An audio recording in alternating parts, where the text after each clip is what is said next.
I'm Audrey, and I came into this world mere minutes after my twin sister Ashley. Those few minutes might as well have been years, given how differently our lives would unfold. Our parents, Linda and Robert Matthews, lived in a suburban house in Connecticut. Mom worked as a real estate agent, always dressed to impress, with her perfectly manicured nails and designer suits. Dad ran his own small accounting firm, spending most of his days buried in spreadsheets and tax forms. They seemed like your typical middle-class family, except for one thing, their obvious favoritism toward Ashley. I first noticed it when we were around 5. It was subtle at first, the kind of thing you might miss if you weren't living it every day. While other parents of twins dressed their children identically, celebrating their matching status, our parents made sure Ashley stood out. They'd take us shopping, and Ashley would get the new Nike sneakers while I got the clearance rack specials. She got the authentic Barbie dolls, I got the knockoffs from the dollar store. Even our birthday celebrations felt uneven. Ashley's portion of our shared cake always seemed bigger, her pile of presents always taller. These little moments piled up like stones in my pocket, weighing me down day after day. When Ashley got her ears pierced at 6, I wasn't even asked if I wanted mine done too. When she started taking ballet lessons, I was told we couldn't afford 2 sets of lessons. Somehow, though, there was always money for Ashley's growing list of activities: gymnastics, piano, art classes. Our early childhood photos tell the story better than I ever could. In every family picture, Ashley's front and center, usually in some frilly dress from an expensive children's boutique. I'm always somewhere in the background, wearing whatever was on clearance at Target, looking like an afterthought in my own family portraits. Maybe they just don't see it, I remember telling myself at night, staring at the glow-in-the-dark stars on our shared bedroom ceiling. Ashley had twice as many stars on her side of the room. Even the universe above our beds played favorites. The worst part wasn't the material differences. Kids can survive without designer clothes and fancy toys. It was the way they looked at her versus how they looked at me. When Ashley spoke, they leaned in, hanging on every word. When I spoke, their eyes would drift, their attention already moving on to something else, someone else. Always to Ashley. As we approached school age, I held on to hope that things would change. Maybe once we were in school, once teachers and other adults were involved, our parents would see us both equally. Maybe they'd realize that having twins wasn't a burden but a blessing. Maybe they'd finally see me. I remember standing in front of our house that first morning, Ashley and I in our new uniforms, Mom taking pictures. For once, we looked identical, same plaid skirt, same white blouse, same navy cardigan. I thought maybe this was the beginning of change. "Girls, smile," Mom called out, but her eyes were fixed on Ashley. "Ashley, honey, tilt your head a little to the right. Perfect." The familiar ache in my chest returned. Even in identical clothes, she found ways to make Ashley shine brighter. Our classroom was bright and cheerful, with alphabet charts on the walls and tiny desks arranged in neat rows. Mrs. Thompson, our teacher, sat us alphabetically, Matthews and Matthews, side by side. I was thrilled. Finally, someone who would treat us the same.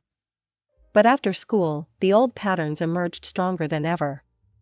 Mom's silver SUV would pull up to the curb, and what happened next became a daily routine that felt like a twist of the knife.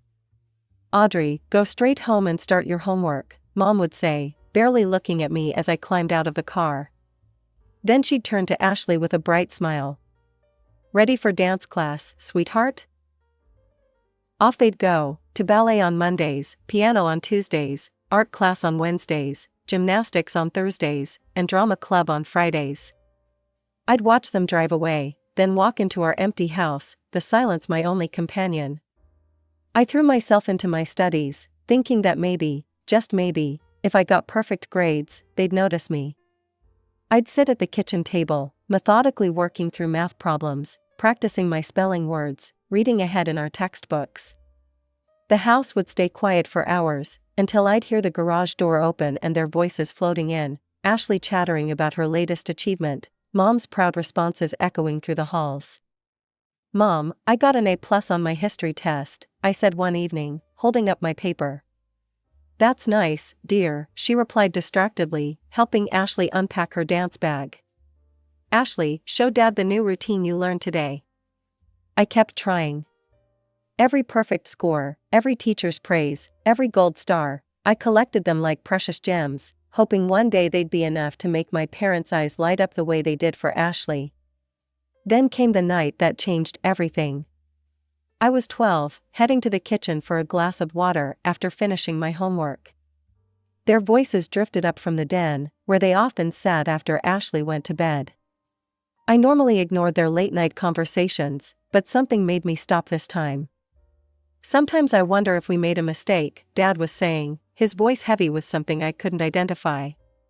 "What do you mean?" Mom asked. "Having twins. Ashley would have been enough. She's everything we could want in a daughter. But two of them." "I know what you mean," Mom sighed. "Ashley's special. She's meant for great things. But Audrey, she's just there. We would have been fine with just Ashley." The glass slipped from my hand, but I caught it before it could shatter. I wished I could catch my heart just as easily. In that moment, everything crystallized. The years of trying to earn their love, of hoping things would change, it all seemed so foolish now. They didn't want me. They never had. I was the unwanted twin, the extra daughter, the one they wished they didn't have. After that night, something shifted inside me. I stopped seeking approval and instead focused entirely on my studies. Turns out, freedom from constantly trying to please my parents cleared my mind in ways I never expected. My grades, already good, became exceptional. "Excellent analysis, Audrey," Mr. Peterson said one day in English class, holding up my essay on The Great Gatsby. "Class, this is exactly the kind of deep thinking I'm looking for." I could feel Ashley tensing up beside me, her pencil tapping against her desk in that aggressive way it did when she was angry. I kept my eyes forward, but I could see her face turning red from the corner of my eye. Similar scenes played out in other classes. Math, science, history, it didn't matter. The more the teachers praised my work, the more Ashley seethed. It came to a head in chemistry when Mrs. Rodriguez asked me to tutor other students. That evening, I heard Ashley's voice from downstairs, "Mom, the teachers are being mean to me. They always praise Audrey and make me look bad. They're doing it on purpose." The next day, Mom stormed into school, designer handbag swinging, heels clicking against the linoleum floors. I watched from the hallway as she marched into Principal Williams' office, where they'd called in Mrs. Chen, our class teacher. "I want to know why your teachers are discriminating against my daughter," Mom demanded. Mrs. Chen, bless her, stayed calm and professional. "Mrs. Matthews, let me show you something." She pulled out our progress logs, laying them side by side. "Here are both girls' records. Audrey consistently scores in the top percentile in all subjects. Ashley's grades are." "Are you suggesting my Ashley isn't smart?" Mom interrupted. "Not at all. I'm merely pointing out that Audrey's academic achievements are. This is exactly what I'm talking about. You're all biased against Ashley." No amount of evidence could convince her. When she came home that day, I overheard her telling Dad that the teachers were obviously prejudiced against their precious Ashley. By 16, I was tired of asking for pocket money and watching Ashley get hundreds of dollars just for existing. I applied for a job at the Coffee Bean, a cute cafe just a few blocks from our house. It wasn't glamorous work, but I loved the independence it gave me. Plus, my coworkers actually appreciated my presence, a novel experience in my life. Ashley, of course, couldn't let me have even this small victory. "Oh my God, you're actually going to be a waitress," she sneered one morning, watching me put on my uniform. "That's so common. Mom, can you believe Audrey's going to serve people food?" Mom just made a disapproving noise, sliding another $100 bill across the table to Ashley for her shopping needs. That's when I remembered something I'd overheard years ago, a heated phone conversation where Mom had yelled, "I don't want anything to do with you anymore." You're embarrassing with your tiny house and your budget clothes. I've moved up in the world. She'd been talking to her parents, my grandparents. The ones I'd never met because they weren't good enough for her new lifestyle. That evening, while Mom and Ashley were at another shopping spree, I snuck into Mom's home office. In her address book, under D4, Do Not Contact, I found an address in the older part of town. The next day, instead of heading to my afternoon shift at the cafe, I took a bus to a small blue house with a well-tended garden. My heart was pounding as I walked up the path. I had no idea what to expect, but I knew I had to try. I raised my hand to knock on the door.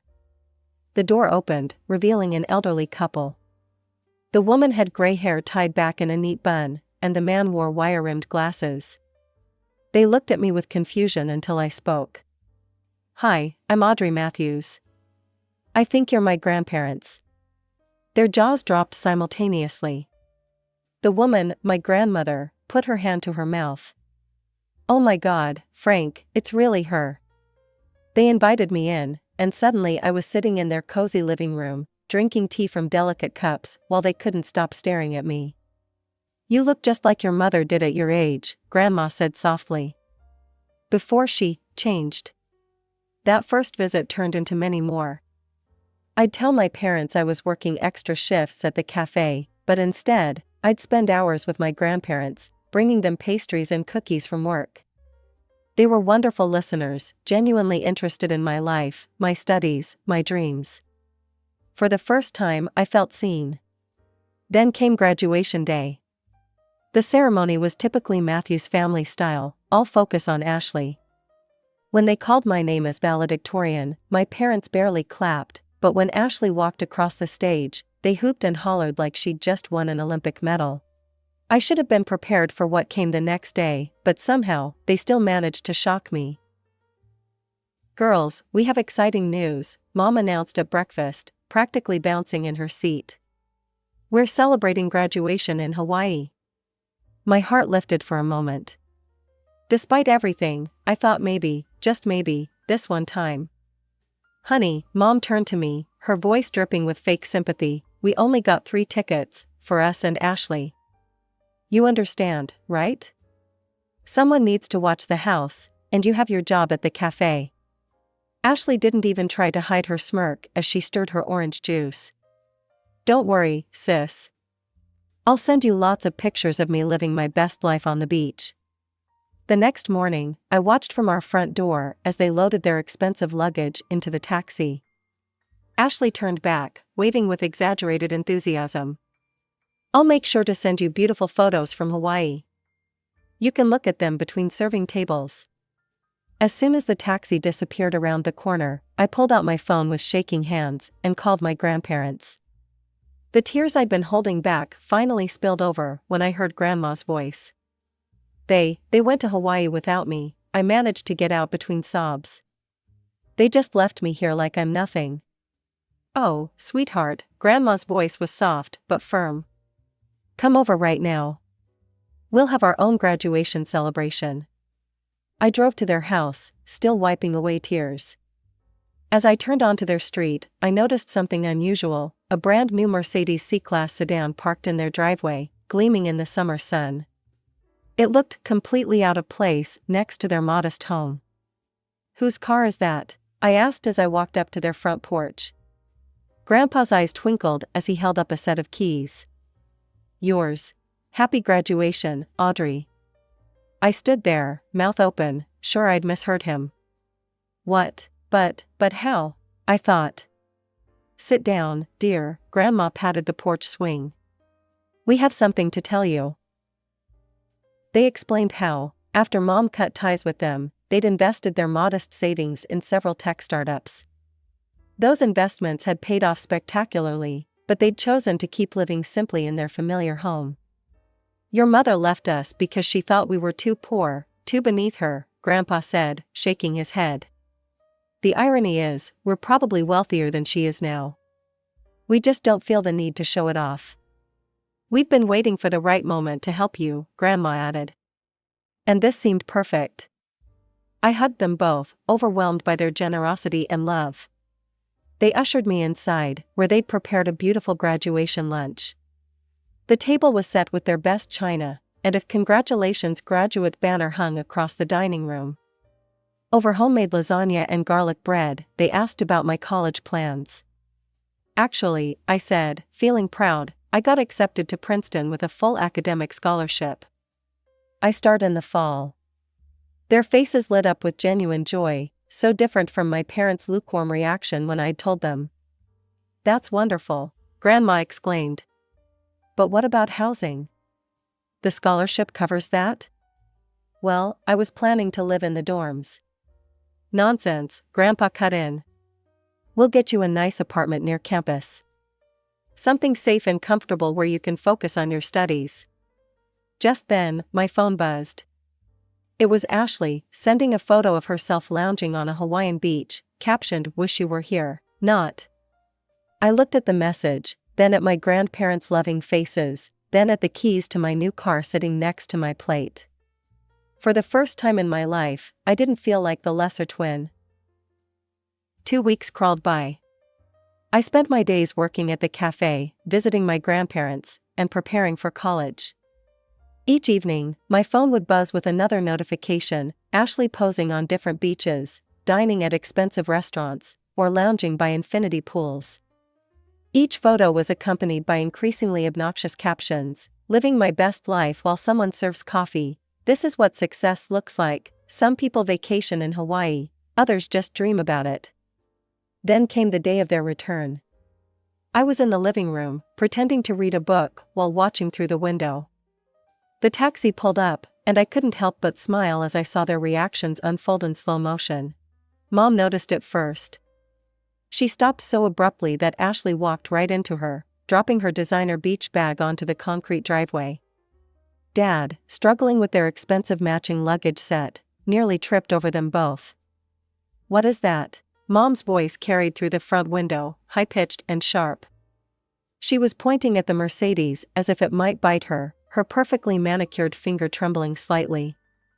Is that a new C-Class?" Dad stammered, his jaw hanging open. "The latest model?" I took my time walking to the front door, enjoying every second of their confusion. Their tan seemed to pale with each step I took.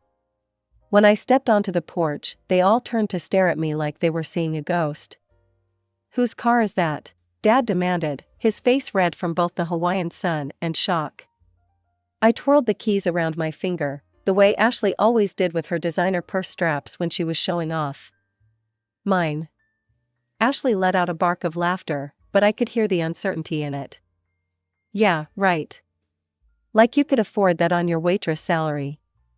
What did you do, steal it? Rob the cafe? Or are you just parking it for some rich customer?"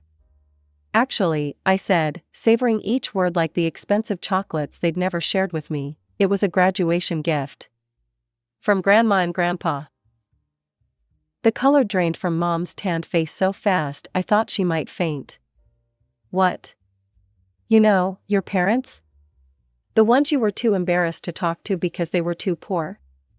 Those grandparents." Dad turned to Mom so fast I thought he might get whiplash. "Linda, call your parents. Right now." His voice had that same demanding tone he used when ordering at restaurants. Mom's hand shook as she pulled out her phone, her French manicure catching the sunlight.